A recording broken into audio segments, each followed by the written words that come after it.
It is October 1969. Frank Sullivan is a New York City firefighter and a devoted husband and father. His wife, Julia, is a nurse who works at a local hospital. His son, John, is 6 years old. Frank calls him Little Chief. They share a passion for baseball, especially the amazing Mets, and plan to watch the 1969 World Series together on TV. When not fighting fires and spending time with his family, Frank's hobby is ham radio.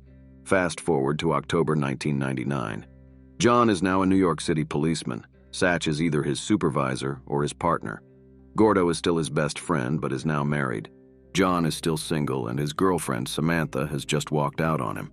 He still lives in the family home in Queens. His mother lives nearby and still works as a nurse, but his father has been dead for 30 years, killed while fighting a warehouse fire. The 30th anniversary of that tragedy is coming up, and Julie, Satch, and Gordo are all aware of how hard that is on John. John and Satch are currently occupied with a case called the Nightingale murders, where 3 nurses were murdered by a serial killer in 1968 and 1969. The case was never solved, but one of the bodies has just been found and the investigation has been reopened.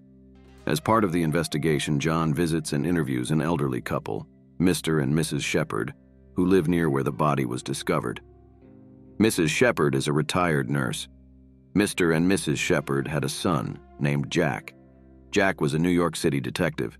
30 years ago, Jack died at a hospital. While Gordo and his family are visiting, they find Frank's old ham radio and set it up. After Gordo and crew leave, John begins to try out the radio, and through a strange atmospheric phenomenon, contacts his father 30 years in the past. Both are skeptical at first. John thinks it is Gordo playing a joke, while Frank thinks it is someone planning to do his family harm and becomes somewhat angry. John is the first to realize that he is actually talking to his father through time, and tries unsuccessfully to convince him. In the process, he describes the outcome of the first World Series game, which in Frank's time is to take place the next day. He also warns him that he is about to die in a warehouse fire, gives the name of the warehouse, and tells him that he died because he followed his instincts. But if he had gone the other way, he would have made it. Afterwards, Frank remains skeptical, but he can't help but notice the next day that the World Series game goes exactly as the man purporting to be his son said it would. Then he is called to a fire, and it turns out to be exactly the same warehouse in which the man purporting to be his son said he died. Trapped on the top floor of the inferno, he is trying to take what seems to be the only sensible escape route, when he remembers John's words that if he had gone the other way, he would have made it. He turns around and goes the opposite way, and survives. Back in 1999, John is out drinking with Satch and Gordo, who are trying to help him get through the difficult 30th anniversary. John begins to have a muddle of conflicting memories, including those of later childhood and adolescence, and even his early years on the police force, with his father there. He tells his friends, as though realizing it for the first time, which he is, that his father didn't die in a fire. They look at him incredulously. They all know that Frank died of lung cancer just 10 years ago in 1989. John discovers that he has 2 sets of memories. He can remember life with his father subsequent to the fire, but he also remembers what life was like when he believed that his father had been killed 30 years before. This is not true of anyone else. Satch and Gordo, for example, have changed instantly, suddenly having no recollection of Frank having died in a fire. It is as though they have always known that he lived another 20 years and died 10 years ago. Later that evening, John makes contact with his father again. This time there is no skepticism on Frank's part, and they spend some time getting reacquainted. Later, Frank, excited just to be alive, visits Julia at the hospital. While they are talking, she spots the doctor about to administer medication to a patient to whom she had given different medication earlier, points out his error, and Julia saves Jack Shepard's life. That night, in 1999, John is haunted by still another set of new memories, this time of attending a funeral with his father, without his mother. The next day he discovers that his mother simply does not exist anymore. At work, the Nightingale case suddenly involves 10 victims instead of 3. Satch cannot understand why John would think it had ever been just 3, and John discovers to his horror that one of the victims was his mother. Julia was the 6th woman who got killed by the Nightingale killer. John tells Frank that Julia died 30 years ago. Since Julia was working at the hospital last night, John says that Julia wasn't supposed to be at the hospital last night. If Frank died in the warehouse fire last night, then Julia wouldn't have been at the hospital last night. John says, "Dad, you need to stop the Nightingale killer from killing the other women, including Mom." Their hope is that Frank, armed with details of each murder before it happens, will be able to prevent the murders and catch the killer. John gives Frank the information about the fourth woman victim, who got killed by the Nightingale killer. Frank goes to a bar, strikes up a conversation with the fourth victim, and effectively keeps her from leaving, and it means that the fourth victim doesn't die. John realizes that the Nightingale killer killed 9 women only. John gives Frank the information about the fourth woman, who got killed by the Nightingale killer. The fifth victim's in a bar. Frank's also at the same bar. While Frank's in the bathroom, Jack comes into the bathroom and Jack attacks Frank. Frank doesn't know that the man's name is Jack Shepard. It's revealed that the Nightingale killer's Jack. Jack knocks out Frank. Jack steals Frank's license. When Frank wakes up, Frank goes to the fifth victim's apartment and Frank realizes that the woman's dead. Frank explains to John what has happened, and John tells him to hide the wallet in a place where it won't be discovered for 30 years. As soon as Frank hides it, John retrieves it. Later, he is able to match the fingerprints with Jack Shepard. John doesn't tell anyone that the Nightingale killer's none other than Jack Shepard. If Frank died in the warehouse fire 30 years ago, then Julia would have left the hospital and Jack would have died at the hospital. If Jack died at the hospital, then Jack wouldn't have been able to kill more than 3 women. John pays another visit to the Shepards. Mr. Shepard is alive. Mrs. Shepard was murdered by the Nightingale killer 30 years ago. Mrs. Shepard was the last woman who got killed by the Nightingale killer.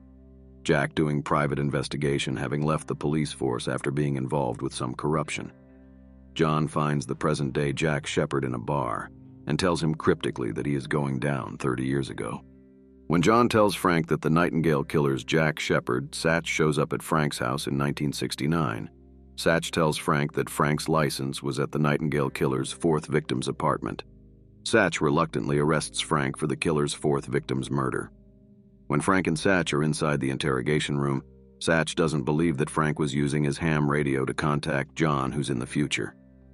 Frank predicts some details of the current game, which is part of 1969 World Series. Satch leaves Frank in his cell and goes to talk to Julia. Satch and Julia go to another place where people drink coffee. Frank's shocked when Jack enters the interrogation room. When Satch's partner enters the interrogation room, Jack and Satch's partner leave the interrogation room. Satch's partner is wondering why Jack entered the interrogation room. Jack says, "I entered the interrogation room because I thought that you needed some help." Frank plans to electrocute Jack when Jack comes back to the interrogation room. When Jack returns, Frank electrocutes Jack. Jack's unconscious. Frank also knocking out all the electricity in the police station. Frank then starts a fire which activates the building's sprinkler system. Frank steals Jack's license. As everyone flees the building and with Jack lying face down in a pool of water, Frank is able to calmly leave the cell. Jack never closed the door.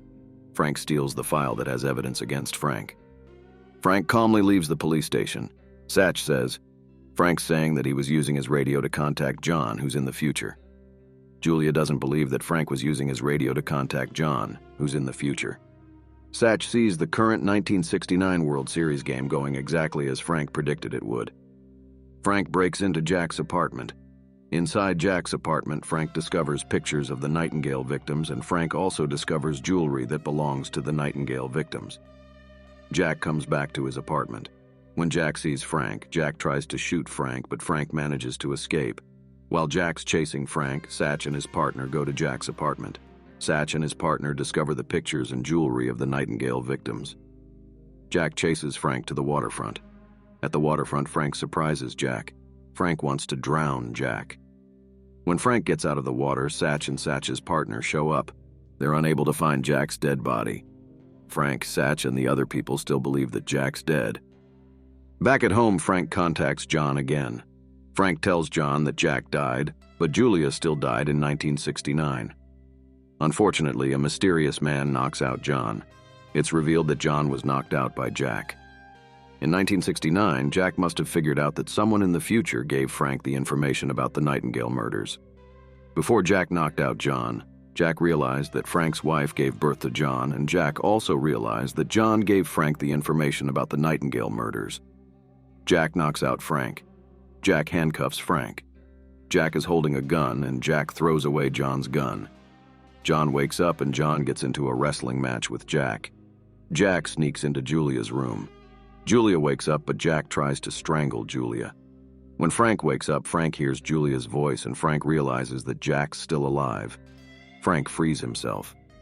When John sees Jack in Julia's room, Jack knocks out Julia. Frank owns a shotgun. When Frank grabs his shotgun, Frank sees Jack holding John as a hostage. Jack says, "If you drop your weapon, then I'll let go of your son." When Jack grabs John's gun, Jack is about to kill John. Frank drops his shotgun. A few seconds later, Julia jumps onto Jack, and Jack lets go of John. Jack pushes Julia, and Julia falls onto the ground.